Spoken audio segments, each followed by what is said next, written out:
Retro Show.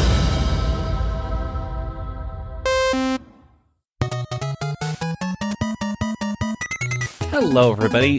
Just so you know, today's episode we're talking about Tiny Toons, but we will not be discussing the revelations from San Diego Comic-Con about the new voice actors and, of course, Buster and Babs being twins in the upcoming Tiny Toons reboot. And why? Well, because we recorded this episode before we went to San Diego Comic-Con. So we will be talking about that stuff, but just not in this episode. So if you'd like to share your thoughts about all that stuff, send it on over to us, animanicast@gmail.com. And now, on with the episode. And welcome, everybody, to a Tiny Toons episode of the Animanicast. Oh, boy! My new friend is here! Fresh meat! Hello, new friend. My name is Buster Bunny, but you can call me Sir.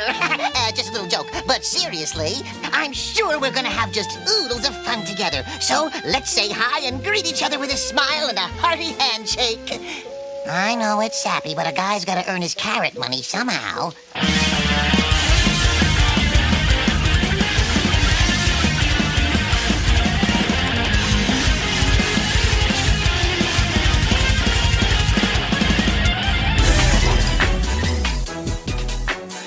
And welcome, everybody, once again to another episode of Talkin' Tiny Toons. Yes, this is the spin-off series of the Animanicast. And today we're going to be talking all about another episode of Tiny Toon Adventures. We're going to revisit all of our favorite jokes and as many cultural references as we can find. And, of course, in the end, we're going to give this episode of Tiny Toon Adventures a water tower rating. I am Joey, and joining me once again are my co-hosts. There's my brother Nathan. I'm 100% dry all-American Jackrabbit. And across the country in Georgia, there's Kelly. Hello. Hello. We are back once again, folks, with a Tiny Toons episode. And this one I do remember as a little kid watching. I remember, I love going back to these Tiny Toons episodes and rewatching them. This one features 3 segments. This is episode 29, Rainy Days. It's from season 1. And it features the segments Rent a Friend, Bunny Days, and Fergon Conclusion. And if someone were to ask you about this episode in just a few words, what would you tell them, Nathan? It's like being in the rain. It's like playing in the rain. Yeah. Or singing in the rain. No? Yeah, there you go. That's good. Okay. And Kelly, what about you? The only thing I can think of is I've been having this song in my head from the Sailor Moon American soundtrack all day long called Rainy Day Man. And it's because of this episode. So. There you go. It's like Sailor Moon. Yeah, exactly. It'll remind you of Sailor Moon. Yeah, it'll remind you of Sailor Moon for some reason, unless you because of the title. There you go. If you're intimately familiar with the American soundtrack from when it aired on American television in the 90s, then you might get that song in your head. Well, this episode it was voted on by our patrons, but there was a 3-way tie. There was a 3-way tie with this episode and a couple other ones. So went to Kelly, and I said, Kelly, this is always her responsibility. And it's been her responsibility quite often because we've been getting these ties with Tiny Toons a lot. The patrons have tied. What is it going to be? And she said, episode 29, Rainy Days. And I said, oh, really? Why? Why is that, Kelly? And Kelly, what did you say? I just randomly picked it. It was just random pick. It was like, all right. But that works for me because I have not. That's the most kind of fair. Random. I try to avoid decision fatigue whenever possible. So roll the dice. Roll the dice and just see what happens. But I don't think you can really go wrong, especially with episodes of Tiny Toons that people suggest you watch. You know that it's going to have some good moments in it, and I did enjoy this episode. But before we start talking about it, Nathan, you got to tell us, please, when did this episode first premiere? Haha, I know this from memories. This episode premiered on Thursday, November 1st of 1990. I didn't actually remember that. It was like 3, I don't know. And you may ask yourself, why is this day so important? It's because this is the same. Was 3. No. Yeah, right? Because I was 3. No. This was the last of Margaret Thatcher's original government resigned. Was Deputy PM Howe. You know him? Okay. I don't know. Not personally, no, but he's well, the revival of George and Ira Gershwin's musical "Okay" opened in Richard Rogers Theater in New York City, and that went for like 77 performances. So is that good? I don't even know. I don't even know. That doesn't sound remarkable to me, but. We don't have any other facts. No, because all the episodes are like a day apart. So what if we do? Oh my next gosh, episode? That's true. So I don't want to go too far. So Yeah. Okay, well, let's go ahead and get into our discussion of the first segment, and that is called Rent a Friend.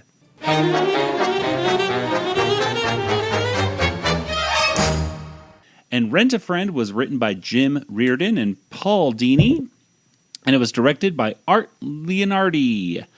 And Nathan, why don't you tell us what happens here in Rent a Friend? All right. Well, before the episode even starts, we have Babs and Buster Bunny the come down. wraparounds. Yeah. So I don't know. So what is this? Is all about rainy day stuff? Yeah. Right? And he's like, "Hey, it's raining, and some people have to pay for friends." And then you hear Monty yelling, and like, "That's one of them." And then today we're going to show you how to get through a rainy day. You might want to pass those long, soggy afternoons with a buddy. But in Montana Max's case, he has to rent his friends. Sounds like you blew another security deposit. You know what? I gotta say, I really do love how they combined. They were able to, in this episode, get these segments to work together in a cohesion with those wraparounds, because otherwise they wouldn't really work. But it looks like it's all part of a bigger story, even though they are 3 completely separate things that don't really have anything to do with rainy days. Yeah, even the third, but we'll get to the third one. But I was like, this one is a bit of a stretch, but yeah. But whatever. Yeah. So Monty has rented a friend, and his friend is now running out of the house because he's being tormented by Montana Max. And so now he's got to call and get another friend, and from the Acme Rent-A-Friend. And wouldn't you know it, the next friend that arrives is Buster Bunny. He's trying to make some extra cash for, I can't remember why. But he's not as easy to torment as the other friend was, because these toys end up backfiring a lot on Monty. The first one does bash Buster right through a wall, right through the safe. He's like getting to see all of Montana Max's like cool things. Like instead of baseball cards, he has baseball players. And it's kind of like it's kind of cool. Like kind of a creepy thing when it pops out like an inflatable guy. It's kind of weird. But it was funny.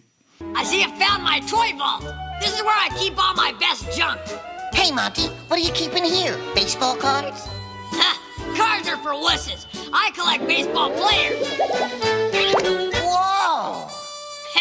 You should hear the sound they make when I stick them in my bicycle spokes. One of the toys is like this giant bunny basher robot, but Buster ties some ears onto Montana Max, and then the robot thing goes after him and drops him outside of a building. No, not me! Get the rabbit! The rabbit! Let me go! Let me go! Ah! Don't let me go! Don't let me go! So he has to get rescued, and luckily Buster was able to call the rescue department just in time. Unfortunately, it cost Montana Max like $250,000. Wow. And to make it things even worse, now he has to also pay for the Rent-A-Friend, which is like $13. Oh, Montana Max is so unhappy with that. $13. You saved my life. Exactly. Oops, your time's up, Monty. That'll be $13.50, please. What? This ought to cover it. On behalf of Acme Rent-A-Friend, I thank you. Do call again, and remember, stay friendly. Ah! I'll give you friendly, you long ear, huh?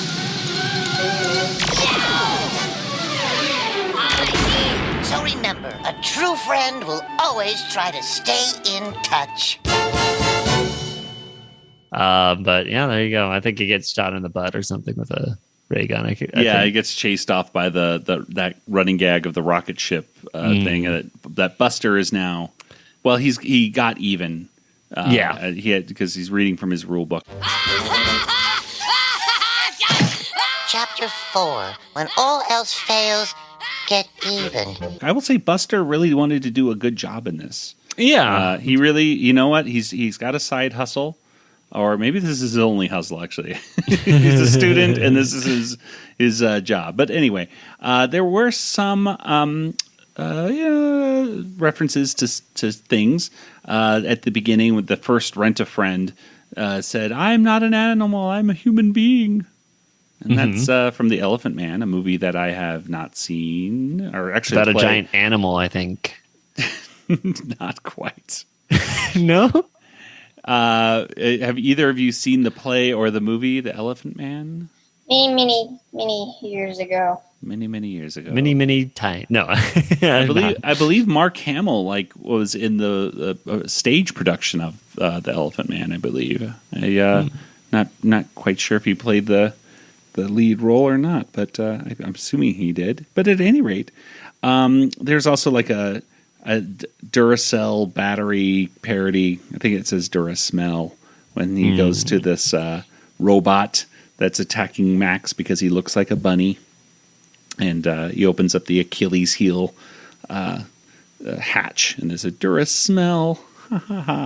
The other reference I would really say is I think Max is really acting like Yosemite Sam in this one a lot. Like I've never noticed it before how much he's so much like Yosemite Sam, but in this one he's going "Russ a frackin' rabbit." Ooh, just wait till I get my hands on that kind of friendly rabbit. And the "ooh rabbit," Ooh! all that kind of stuff it just sounds like, boy, they're going after Yosemite Sam. I mean it makes sense. Montana Max, Yosemite Sam. I mean, yeah. It's the one they're going after. But at any rate, there's a lot of cute stuff in here. What are some things that you enjoyed from this first segment, Rent-A-Friend? Kelly, let's start with you. I thought it was funny when Buster tied up his ears to hide the fact that he was a rabbit, and put the ears on Montana. And I thought when Montana was falling, it was really cool. Yeah. Because it really went on for a while. I was going, Montana Max apparently has, usually we see him have a mansion, but this was literally like a skyscraper. Like I wrote down in my notes, Montana's house is 5,000 stories tall. He just kept falling and falling. It was very easy for Buster to get the fire department out there to help him out because they had a while to get there. Nathan, anything in this first segment that you noticed? The bicycle with the ejector seat reminded me of Pee-wee's Big Adventure. I thought of that too. Yeah, I bet it was from that. I don't know. Maybe it was red. That came out like 5 years earlier. It makes sense. I will say that Montana Max, I should say, was very creepy in this one. He looked very creepy, like his head, the way his head and the animation was a little. Yes, and just the things that Max says, like Monty, I should say. I keep wanting to call him Max because I don't call him Monty. Well, Montana. He gets mad at Buster for calling. Die. Yeah, he gets. This is the only time I think he ever gets mad at anyone calling him Monty. But Well, he was going like... Gets very mad. But he said fresh meat at some point, too. And I was just like, this is like a demon child. Like, he really reminded me of the movie Problem Child. Well, if the movie Problem Child was like pure on... He's like a pure on Chucky doll in this one. It was pretty creepy, the way that Montana Max was acting. It was like psychopathic guy. At any rate, but it was still a cute thing. But Nathan, you did mention the animation. This whole episode was animated by Freelance Graphics or Freelance Animation from New Zealand, and they did 2 other episodes of Tiny Toons. They did Brave Tales of Real Rabbits and Toons Take Over. But this is their first one, and of course they went on to animate some episodes, many segments of Animaniacs. Mm-hmm. The ones that they did with the Warners. Let's see, they had the Blackboard Bungle. Bungle's our favorite episode. Chalkboard Bungle. Chalkboard Bungle, yeah. Yes, and which was horrible animation, great script. Mm-hmm. And then Survey Ladies was another one that they did, which was better. I think it was probably the best that Freelance ever did with the Warners. And there was like but it Moby still was a little weird looking. Yeah, and then Moby or not Moby. Everything about Freelance is just so like everybody's kind of moving their. It's almost good, but always sort of bad at the same time. It's this weird in between. It's about as bad as you can get and still go on air. Yeah. Because everyone's kind of like their mouths, like we've talked with Tom about this quite often, is that with Freelance, it's like their mouths never quite close, and it just kind of looks like they're, I don't know. It's an interesting style. I'll give it that. So, but hey, I guess it all started with this episode. There we go. Freelance. Yeah, they got. I mean, only 2 other episodes in Tiny Toons, not that many. But I don't know. One of these must have been impressive enough for them to keep going with Animaniacs. I don't know if it was cheap enough. Yeah, cheap enough. I was going to say it was either looked impressive or the price was just impressive. Yeah. Like that's good. Right. It's the right price. It's the right price. Well, anyway, let's go ahead and get to the next segment. The next segment is called Bunny Daze.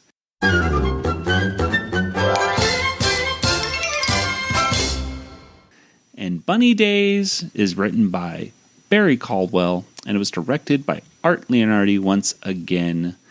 And this segment, well, Bunny Daze, and the whole episode's called Rainy Days. Connection? Probably, I guess. So start with rain. Yeah. Well, anyway. So Babs, in this one, Babs comes home. Her mom is not there. Her mom's out shopping at the mall. So Babs has the house to herself. And this is how I used to tell the kids. This is one of the things that I really kind of got reminiscent, nostalgic about, was just the fact of looking for a note from your mom on the fridge. Whereas today, obviously, you get a text or a phone call from your mom letting you know exactly what's going on. This was like, read the note from your mom, and to have the whole house to yourself. Babs has to clean her room, do her homework, and take a bath, and she can't complain because she turns her nose up, and her mom just knows she's going to do it. Dear Babs, hon, went to the mall. All right. Please clean up your room. Do your homework. Take a bath. Yuck. Don't you turn up your nose, young lady. Side note, I love Babs' mother's voice, this Minnesotan accent. The same kind of voice that Tress MacNeille does for like Freakazoid's mom. Stuff like that. It's just a cute voice. At any rate, Babs starts getting to work, and she immediately starts imagining things to make it a little bit more interesting. So what do you do when you have to clean up your laundry all over the floor? Well, you make yourself into this Barbarella kind of character, except it's Babarella. And Babarella goes to this planet where she has to go and collect polyester clothes off of the ground, but there's this goofdar alien there. A few more pieces and I'll be able to make it home. But the murderous goofdars live on this planet. You never know when one will turn up. How's that for a setup line? Goofdar is, I didn't notice it at first, but as soon as it starts running, you realize that this is a combination alien that looks kind of like Pluto and Goofy in monster form. There's a Goofy hat on the dog's butt, which is very weird. I've never seen, such a obvious Disney reference in Tiny Toons or Animaniacs off the top of my head. At any rate, they also, by the way, go to the planet Freeling, which is a tribute to the Looney Tunes director, Friz Freeling. At any rate, she kind of gets out of that, and then she goes into a Godzilla thing where she's dealing with these toys in her bathtub. And I think, is the pirate part in that too, where she's imagining herself as a pirate being pushed off the Yeah, plank? I think so. Yeah, yep, she starts with and that. Then she's... Mm-hmm. Yeah, starts with that, and then it turns into a Godzilla, Babzilla thing. Underwater atomic bomb tests woke it from its million-year sleep. It's the dreaded Babzilla!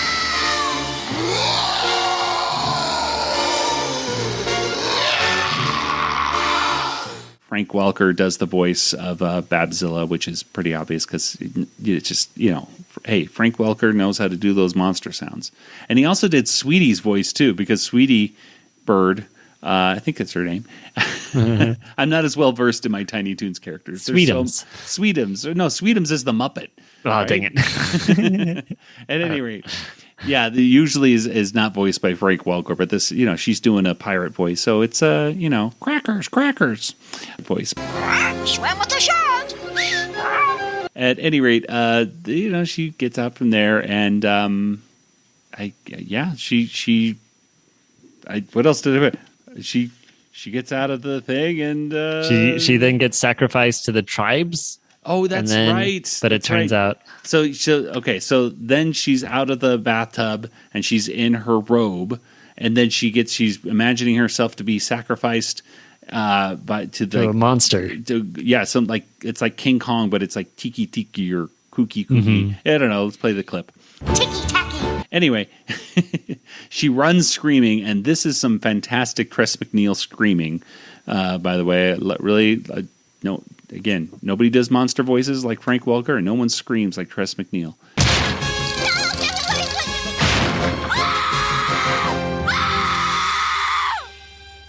I'm home, Babs. Like my new shoes? I think that's basically it, right? Yeah, it was her mom.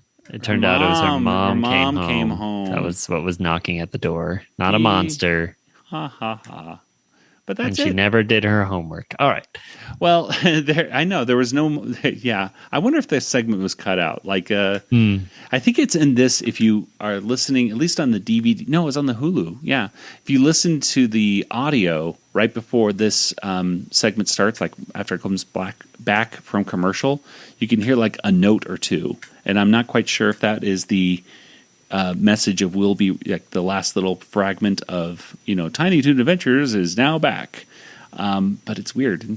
I don't know. There's something weird going on with this segment, and it's possible that the whole homework thing might have been cut out, or I think more likely, what is there to imagine when you're doing homework? I don't. Yeah.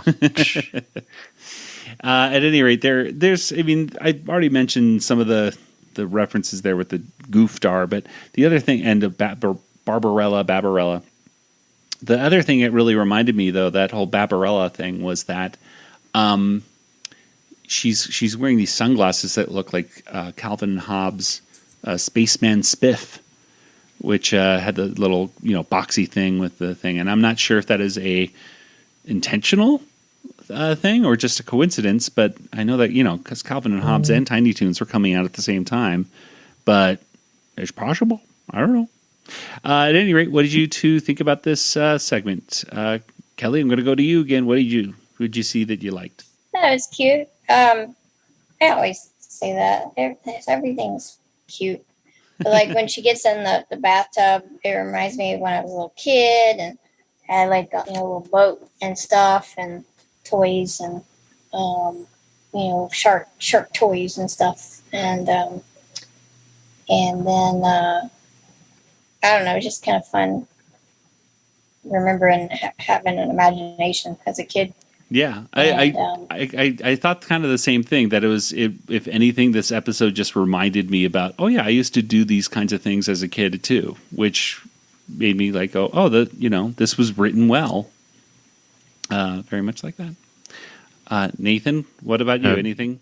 This is still how I clean my room and take baths. Well, I don't know about you guys. I don't know how you two do laundry, but it's definitely, I don't know if it's more effective, or it might take a little bit more time, but if you ever go to Nathan's house it's more fun. If you see him running around the house with laundry in his hands, saying, "Goofdar, Goofdar," then you know what's going on. Well, let's go ahead and get to our last segment right now. And our last segment is called Fergon Conclusion.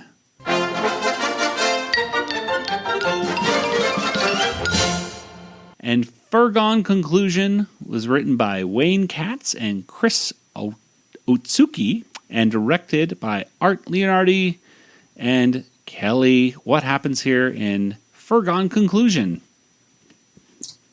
well, Buster and Babs think they're going to Aruba, but they take a wrong turn or something, and they end up in Antarctica. And Buster says it's a little cold for Aruba.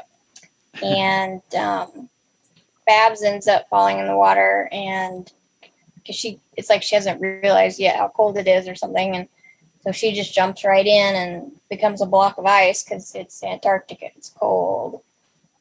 A little baby seal thaws her out with like a hair, HARE, hair dryer.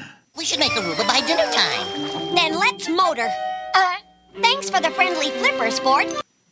But then this woman comes up, and sort of like this Cruella de Vil wannabe, and her name's Gotcha Grabmore, and she takes the little baby seal.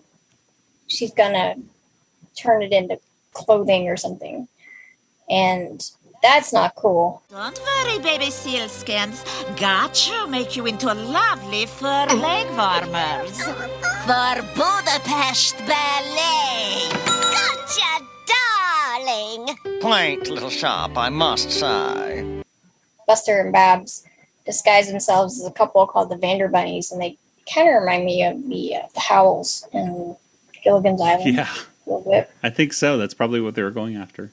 So they show up at Gotcha Grabmore's store or boutique, and she's got a lot of furs there already, and she's talking to the seal, and about how she's going to turn it into some clothing, and it's kind of scared. And then they show up, and they pretend to be these wealthy socialites, and Babs wants the seal, and Gotcha says, "Well, I haven't even skinned it yet," and she's like, "No, like the new fashion is wearing them live."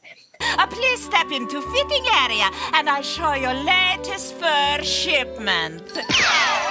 Such soft, lovely fur. So warm, too. But he's still alive. Oh, it's the latest fashion to wear them alive. Don't worry about wrapping it up, Gotcha, darling. I'll wear it home. But then she sees Babs' tail and realizes that she's a bunny.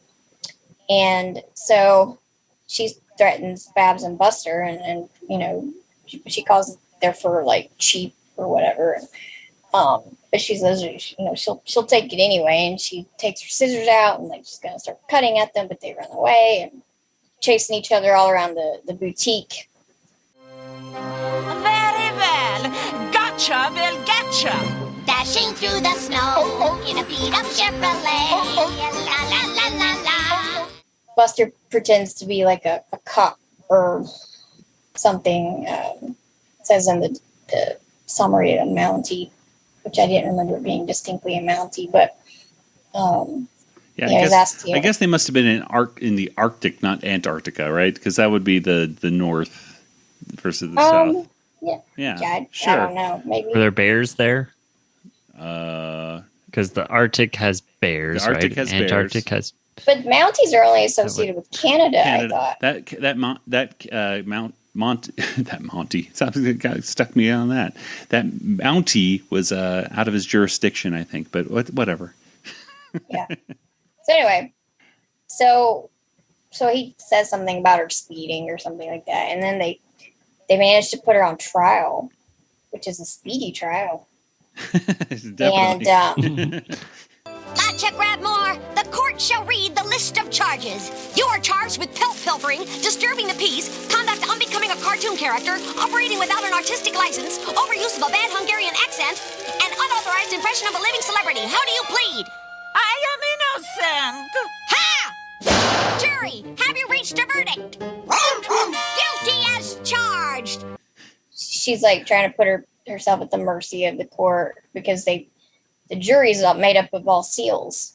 So jury's kind of stacked up against her. Yeah. And they find her guilty, and then they say she's got to float south for winter, and she's floating on a block of ice, and so they're sending her somewhere where she can't get any fur. They should have followed her down to Aruba. That's where they wanted to go in the first place, wasn't it? Right, but they don't. They end up back at Acme Acres, and the seal's with them now. I know. Acme Acres is not Aruba. But we couldn't miss the best part of a rainy day. The rainbow. I love the little seal. I don't know if it's supposed to be a little heart seal or not, but as I'm sitting here in my room, I can see a little figurine of a heart seal that I have because I'm obsessed with little white fluffy seals. They're super cute.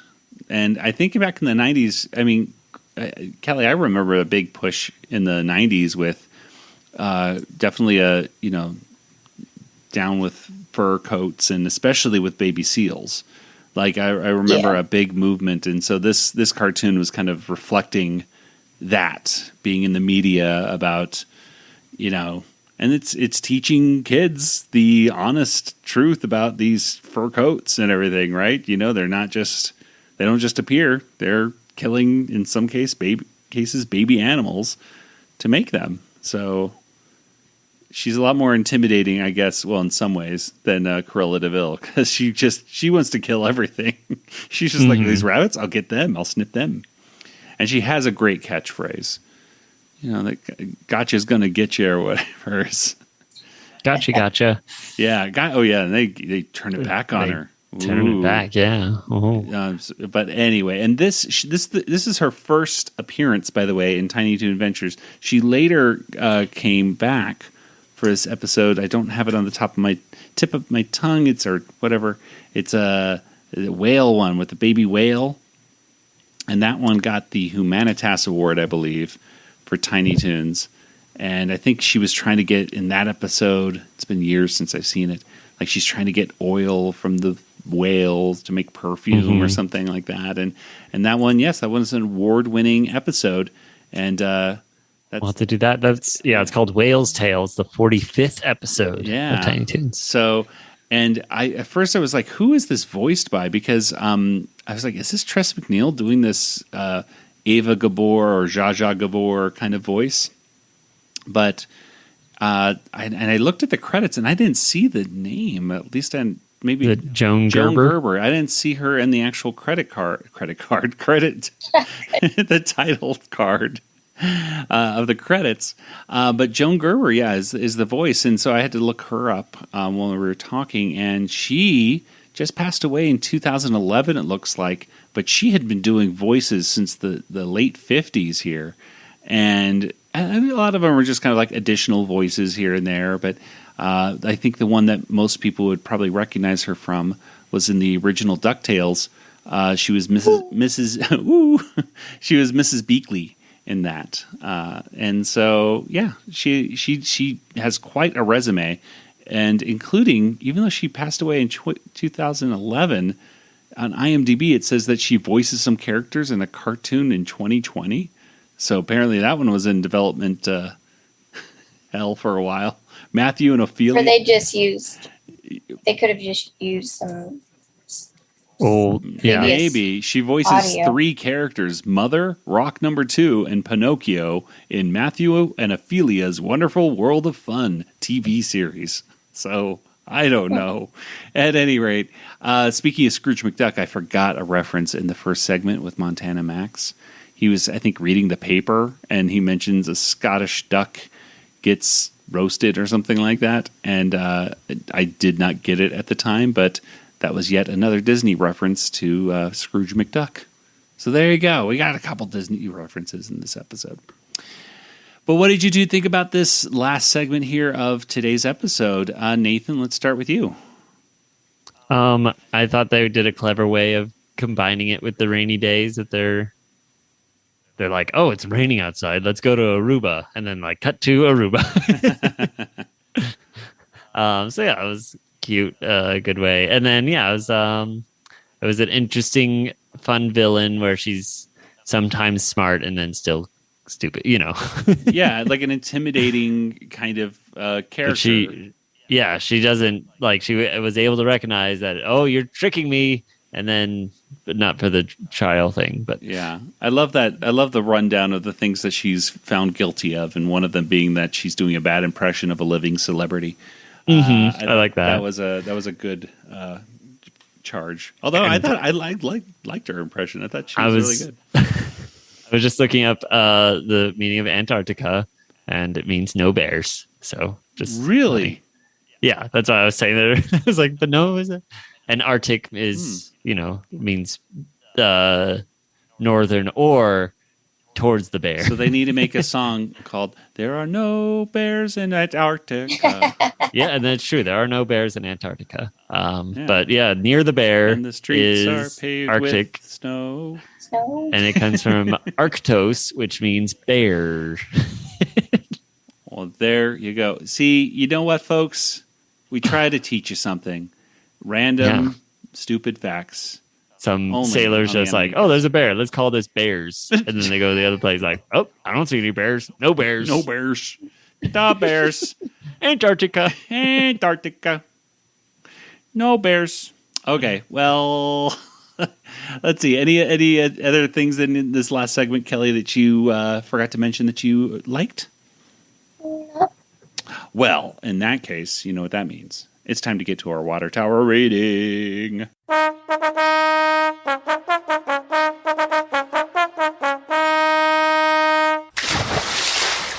Out of 5 water towers, how many would you give this episode of Tiny Toon Adventures?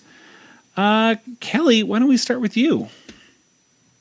I think I'd go with 4. I thought it was a really strong episode overall. I enjoyed all the segments. So yeah, it was good. All right. Nathan? I'll go with 3. I don't know. I thought it was fun, but I thought some of the animation was a little weak at times. And yeah, I don't know. Yeah, I think 3. Yeah.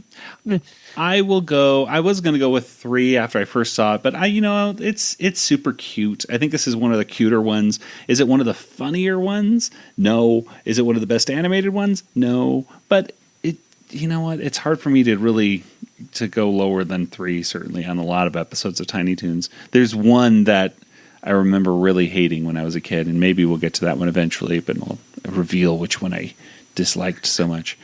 I'll just say that the villain in that story just annoyed me and creeped me out a little bit. So, yeah.